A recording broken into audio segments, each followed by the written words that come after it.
CCTV நேயர்களுக்கு வணக்கம். தேர்தலுக்கு பிந்தைய கருத்து கணிப்பான கோட்டையை பிடிக்கப் போவது யார் நிகழ்ச்சியிலே உங்களை சந்திப்பதில் மகிழ்ச்சி. ஒவ்வொரு சட்டமன்ற தொகுதியாக பார்த்துட்டு வரோம். அந்த வகையிலே நாம் இன்று அரியலூர் மாவட்டத்தில் இருக்கக்கூடிய ஜெயங்கொண்டம் சட்டமன்ற தொகுதியை குறித்து பார்ப்போம். ஜெயங்கொண்டத்தில் முதற்கட்ட கள ஆய்வில் நம்ம சொன்னது பாமக வேட்பாளர் வைத்தி முன்னிலையில் இருப்பதாக தெரிவிச்சிருந்தோம். மிக முக்கியமாக பல இடங்களிலே கள ஆய்வு செய்து கள ஆய்வில் ஈடுபட்ட பிரகாஷ் அவர்கள் சொன்னது தான் பாமக வைத்தி தான் இங்கே முன்னிலையில் இருக்கிறாரு. காசோகா கண்ணன் மீது மிகப்பெரிய அதிருப்தி அந்த மக்களிடம் இருக்கிறதுன்னு கேண்டிடேட்லாம் அறிவிக்கிறதுக்கு முன்னாலேயே அவர் சொன்னார். ஆனால் நீங்கள் அந்த பிரச்சார காலகட்டத்தில் பார்த்தீங்கன்னா அவர் போகிற இடமெல்லாம் காசோகா கண்ணனுக்கு எந்த அளவுக்கு எதிர்ப்பு இருந்தது, நம்ம என்ன நிகழ்ச்சியிலே பதிவு செய்தோமோ அது அப்படியே ரிஃப்ளெக்ட் ஆனதுன்னு உங்களுக்கு தெரிஞ்சிருக்கும், பார்த்துருப்பீங்க. போகிற இடத்துலலாம் அவருக்கு எதிர்ப்பு இருந்ததுன்னு பார்க்குறோம். அந்த எதிர்ப்பையும் தாண்டி அவர் வெற்றி பெறுவதற்கு வாய்ப்பு இருக்கிறதா அப்படிங்கிறத கள ஆய்வில் ஈடுபட்ட பிரகாஷிடமே கேட்டு தெரிந்து கொள்வோம். வணக்கம். வணக்கம் ராஜேஷ். நான் அறிமுகத்தில் சொன்னது மாதிரி நம்ம நிகழ்ச்சியில் தான் கண்ணனை பற்றி பேசணும். ஒன்று கண்ணன் மேலே வர்றதுக்கு சங்கர் விட மாட்டார், அவர் முதலே அவருக்கு சீட்டே கொடுக்க மாட்டாங்க அப்படின்னாங்க. அப்படி இருந்தாலும் திமுக சீட்டு வாங்கிட்டு வந்துட்டார். அப்படி இருந்தால் கூட போகிற இடத்துலலாம் அவருக்கு எதிர்ப்பு இருந்தது. சில ஊர்லலாம் அவர் உள்ளேயே விடலை, பல கேள்விகள்லாம் கேட்டாங்கங்கிறத பார்க்குறோம். 2021 81% வாக்குப்பதிவு நடந்தது. 5452 வாக்குகள் வித்தியாசத்தில் தான் அவர் பாமக கட்சியை சார்ந்த பாலுவை வெற்றி கொண்டார். அப்பொழுது காடுவெட்டி குருவுடைய மகன் அவரும் போட்டியிட்டதுனால கொஞ்சம் வாக்கு சிதைந்தது.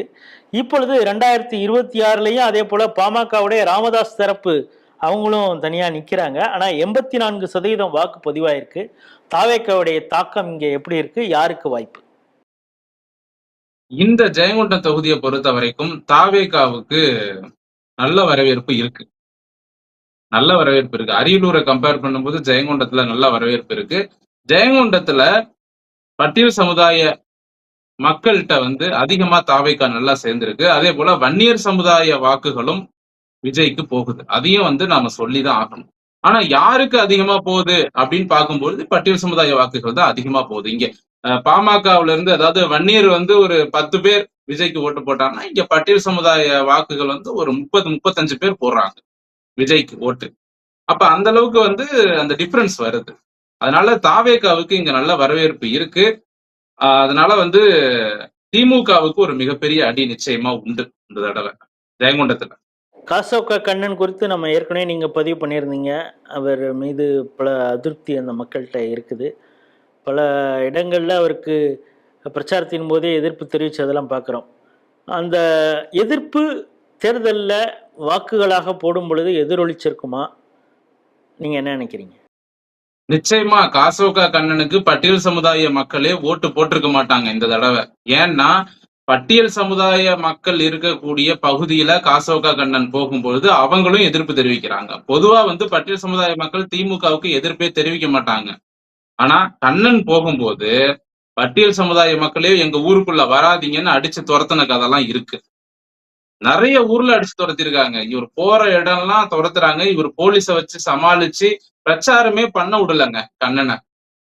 இன்னும் இப்ப வன்னியர் ஏரியாக்குள்ள போகும்போது அடிச்சு விரட்டுறாங்கன்னா அது பாமக திமுக அந்த கிளாஷ் இருக்கு அப்படின்னு நாம ஒத்துக்கலாம். ஆனா பட்டியல் சமுதாய மக்கள் இருக்கக்கூடிய பகுதியிலேயே கண்ணன் அடிச்சு விரட்டுறாங்க. அவர் உள்ளேயே வரக்கூடாதுன்னு சொல்லி பிரச்சனை.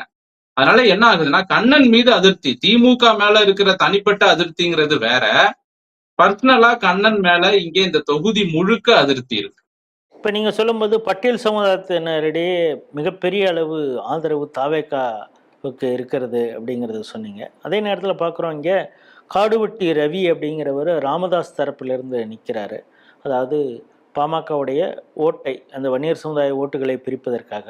அதே போல் திமுகவுக்கு ஆதரவாக காடுவெட்டி குரு அவர்களுடைய மகளும் ஆதரவாக மருமகன் எல்லாமே பிரச்சாரம் பண்ணுற அந்த விஷயத்தையும் பார்க்குறோம்.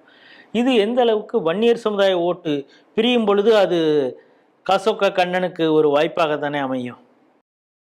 இல்ல, ஆக்சுவலா இப்போ வன்னியர் வாக்குகள் பிரியறது எப்படி பிரியும் அப்படின்னா, ஒண்ணு விஜய்க்கு போகக்கூடிய வாக்குகள் தாவேகாவுக்கு. ஏன்னா அதுல கவிதா ராஜேந்திரன் நிக்கிறாங்க. அவங்க முன்னாள் அதிமுகவுல ஒரு முக்கியமான புள்ளி, சரிங்களா? அதனால ஓரளவுக்கு தாவேகாவுக்கு போகும். காடுவெட்டி ரவியை பொறுத்த வரைக்கும் பாத்தீங்கன்னா அவருக்கு இங்க ஆதரவு குறைவு தான். ஒரு 2000 ஓட்டு பிரிப்பாருங்க காடுவெட்டி ரவிங்கிறவர். ஏன்னா அவருடைய குடும்பம், உறவினர்கள், அவங்க சொந்தக்காரங்க, அவங்களுடைய ஊர்க்காரங்க இப்படிதான் ஓட்டு போடுவாங்களே தவிர, காடுவெட்டி ரவி அவர்களுக்கு இந்த தொகுதி முழுக்க ஓட்டு போடுவாங்களா அப்படிங்கிறது சந்தேகம் தான். ஏன்னா அவர் தொகுதி முழுக்க பிரச்சாரம் செய்யவே இல்லை. பாமகவுக்கு பயந்துகிட்டு அவர் எல்லா ஊருக்கும் வரல. அப்படியே வந்தாலும் அவர் அப்படியே மெயின் ரோட்லயே வண்டிலேயே அப்படியே மைக்ல அனௌன்ஸ் பண்ணிக்கிட்டே போயிட்டாங்களே தவிர, களத்துல இறங்கி ஊர் ஊரா ஒரு கிராமமா காடுவெட்டி ரவி பிரச்சாரத்தை பண்ணல. அவருக்கு தெரியும் வந்தா இங்க சண்டை வரும், பிரச்சனை வரும் அப்படிங்கிறது தெளிவா தெரியும். அதனால அவரு சைலண்டா ஒதுங்கிக்கிட்டாரு. ஒரே ஒரு வண்டி வரும், அவர் பேரை சொல்லிக்கிட்டு அனௌன்ஸ் பண்ணிக்கிட்டு டெத் அனௌன்ஸ்மெண்ட் மாதிரி அப்படியே ஊரை சுத்திட்டு போயிடும். அந்த மாதிரி தான் பிரச்சாரம் பண்ணியிருக்காரே தவிர ஊருக்குள்ள இறங்கி அவரால் பண்ணவே முடியல. ஏன்னா இங்க ரொம்ப சென்சிட்டிவான ஏரியா, வைலன்ஸ் ஏரியா நிறைய இருக்கு ஜெயங்கொண்டம் தொகுதியில. சரிங்களா? இப்ப அன்புமணிக்கு எதிராக இவர் வராருன்னு சொல்லி சில கிராமத்துல எல்லாம் அன்புமணி வெறியர்கள்லாம் இருக்காங்க. இவர் அங்க இறங்கி உள்ள நுழைஞ்சாலே அடிச்சு விரட்டுற அளவுக்கு சண்டை வந்துடும், வைலன்ஸ் வரும். அதுக்கு பயந்துகிட்டே அவர் நிறைய ஊருக்கு வரல. ஸோ காடுவெட்டி ரவியால ஒரு 2000 ஓட்டு பிரிக்கலாம். அதே போல காடுவெட்டிக்கு ஒரு பொண்ணு இருக்கு இல்லையா, அந்த பொண்ணு இப்ப பிரச்சாரம் பண்ணுது. பட் அந்த பொண்ணு பேச்சை இங்க யாரும் கேட்க மாட்டாங்க. அதை நீங்க கணக்குல எடுத்துக்கவே வேணாம். போன தேர்தல்ல காடுவெட்டிக்கு ஒரு மகன் கனலரசன் பாமகவுக்கு ஓட்டு போடக்கூடாதுன்னு இவர் திமுக பக்கம் போனாரு. அதனால ஒரு 5000 ஓட்டு பிரிஞ்சுது. ஏன்னா அவர் மாவீரன் மஞ்சள் படைன்னு ஒரு அமைப்பு வச்சிருக்காரு. அவருக்குன்னு ஒரு ஆதரவு ஜெயங்கொண்டத்துல கண்டிப்பா உண்டு.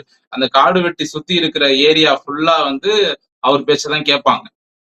ஆனா இப்ப அவர் பாமக வைத்திக்கு ஆதரவா ஒரு சால்வையை போட்டாரு. 2 பேரும் ஒண்ணு சேர்ந்துட்டாங்க. இப்ப குரு கனலரசன் பாமகவுக்கு ஓட்டு கேட்டுட்டு இருக்காரு வைத்தியலிங்கத்துக்கு.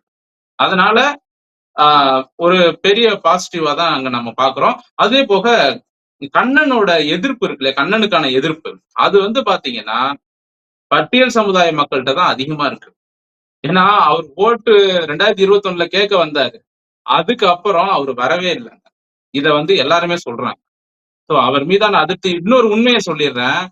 அவரு குடியிருக்காரு பாத்தீங்களா, அவர் இருக்கிற பக்கத்து தெருவுலயே ரோடு போட்டு கொடுக்கலையா, மழை பெஞ்சா தண்ணி நிக்குதான் பக்கத்து தெருவுல.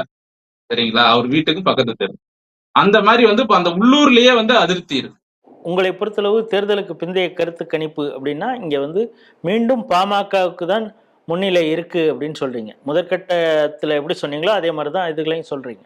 நிச்சயமா பாமகவுக்கு தான் இருக்கு. ஏன்னா திமுக சைடு ரொம்ப வீக்கா இருக்கு. வேட்பாளருக்கான எதிர்ப்பு அதிகமா இருக்கு. அரியலூர் மாவட்டம் ஜெயங்கொண்டம் சட்டமன்ற தொகுதி பற்றி தேர்தலுக்கு பிந்தைய கருத்து கணிப்பு தான் நம்ம பேசிட்டு வரோம்.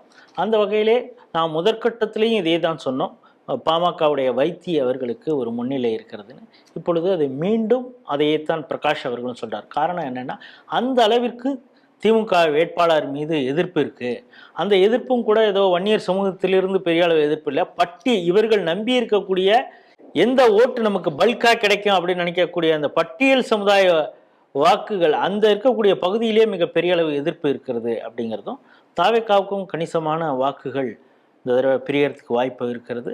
அதே போக ராமதாஸ் தரப்பிலிருந்தும் கேண்டிடேட் நிறுத்தியிருக்காங்க. அவர் ஆனால் ஒரு குறிப்பிட்ட ஒரு சில பகுதிகளில் மட்டும்தான் பிரச்சாரம் பண்ணியிருக்கார். மிகப்பெரிய அளவில் அவரால் வாக்குகளை பிரிக்க முடியாது. 2000 வாக்குகள் அவர் எடுத்தாருன்னா மிகப்பெரிய ஆச்சரியம். அப்படிங்கிறத எல்லாம் பார்க்கும் பொழுது மீண்டும் இங்கு பாமகவிற்கு தான் வாய்ப்பு அதிகம் அப்படின்னு தெரிகிறது. ஜெயங்கொண்டம் மாம்பழம் பழுக்கும். மீண்டும் வேறொரு சட்டமன்ற தொகுதியில் சந்திப்போம். நன்றி, வணக்கம்.